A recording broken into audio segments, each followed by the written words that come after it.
Well, SABC's Bulelani Phillip has been following the Eskom inquiry blow by blow and joins us now from the parliamentary studio in Cape Town. Very good morning to Bulelani, of course. Take us through some of the highlights that the parliamentary inquiry into the affairs at Eskom has actually brought to light.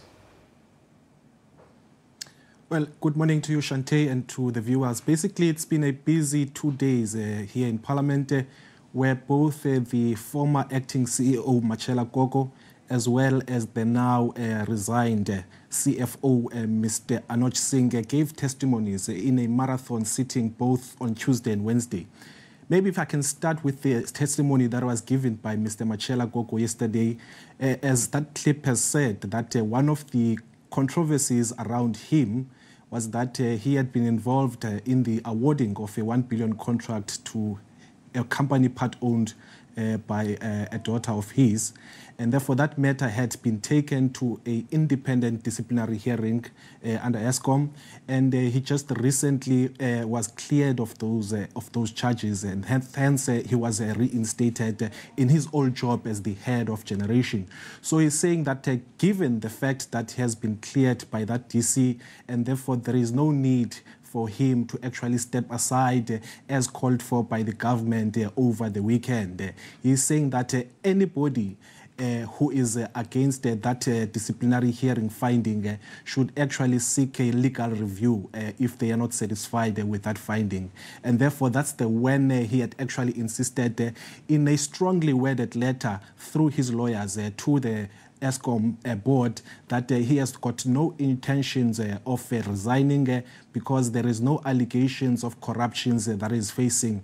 He's also said that, in that strongly worded letter that it's quite shocking that the government is actually ignoring that he has got labor rights, has got constitutional rights, and therefore if he needs to be removed, there must be due process that is followed. And therefore he's saying that the call by both the government as well as the finance minister, Malusi Kikaba, for him to step down is actually reckless, and for him from now on is actually going to not accept any fixed arrangements to get him out of his job. When in regards to some of the transactions that he's been involved in on the McKinsey deal, basically saying that at the time when this deal was concluded, he was actually on suspension, and therefore no blame can be actually apportioned to him.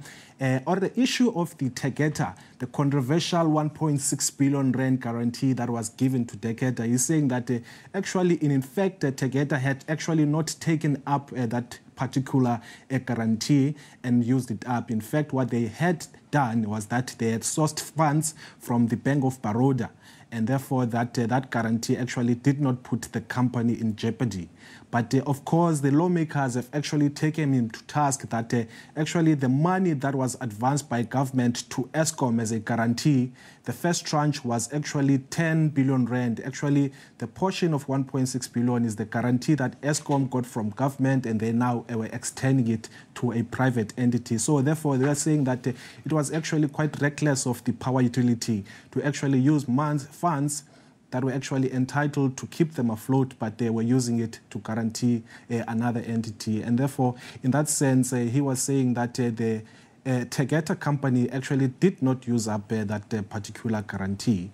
But when it comes to the Gupta leaks, of course, he also faced a barrage of questions around whether he had actually met any Gupta brothers in Dubai on his visit in January 2016, an allegation that is actually denied. But of course, one of the committee members from the DA was saying that there are Gupta links or leaks, emails that are in the public domain that seem to suggest that his stay in Dubai was actually paid for by Sahara, which is a company owned by the Guptas. But Mr. Koko actually retorted that actually, in fact, he personally paid for himself and his family when he was abroad. And therefore, he was actually saying that the authenticity of these Gupta emails need to be verified before any credibility can be attached to them.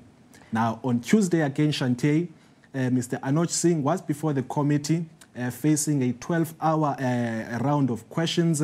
And for him, actually, the main thing as well with him was that he had actually, as the financial director of the company, had to actually give a reasoning or some reasons as to how the company actually came about to actually give the Tegeta company a prepayment of about 600 million rand to actually buy coal, when in fact evidence has already been laid before the commission that the money that was actually advanced for the prepayment was in effect used to buy or used as a bridge payment to buy the struggling Optimum mine, which was owned by Glencore. And therefore the committee was questioning whether the timing of that prepayment, why does it suspiciously look like it was engineered to actually give Tegeta the head start to buy that company, because the meetings were set late at night. Documentations for those meetings was given at the 11th hour, and there was a sense of urgency in terms of convening those meetings as if it was geared to ensure that Tegeta gets that prepayment before the deadline that they had for 14 April in 2016. Given as well that, the conditions of that prepayment was that it was for the purchase of coal, but evidence again that has been put before the commission before suggests that Tegeta used that money to actually use it as a bridging finance for what was outstanding for the money that they needed to actually buy Optimum mine. On both occasions, both officials were actually asked as to why shouldn't they be resigning, given the amount of bad publicity that has been given to Eskom. On one hand, Mr. Anoch Singh said that he had already resigned in the interest of the company, and he actually also took the opportunity, in as much as he was not admitting any wrongdoing, but he took the opportunity to apologize to both the committee as well as South Africans for any wrongdoing that he may have contributed to the downfall of Eskom. But then on the side of Mr. Koko, as I've said earlier, he said that in fact, given that he has got no corruption allegations that are pending against him, he is not going to do that as instructed by the government. Bulelani, do you think that Mr. Anoch Singh was able to possibly convince parliamentarians that there is no state capture or rot in Eskom?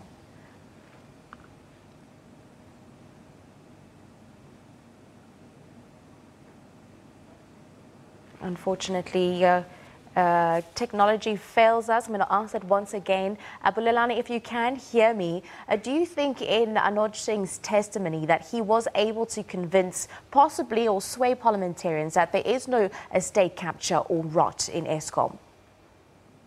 Can you repeat that for me? I just caught the tail end of the question, Shante. Do you think that in Mr. Anoch Singh's testimony within parliamentary inquiry that he was able to possibly sway parliamentarians that there is no rot or state capture within Eskom? Look, I think judging from the comments that come from lawmakers, they were not persuaded to a point that, you could sense the frustration both from the evidence leader, Advocate Ntutuzelo Vanara, as well as some of the MPs, that he seemed to be evasive, and some of them were calling his testimony a farce. And to a point, the ANC MP Pravin Gordhan said he's taking the committee for a fool because most of the questions that were posed to him, he did either not remember the meetings that were referred to, or did not have a recollection of those meetings, or he just didn't have the prepared notes in front of him. That's why you get the sense from the committee that he was not a convincing witness before the committee. Indeed. Thank you very much for giving us background info as to what has been taking place at the parliamentary inquiry. For SABC, Bulelani, Phillip.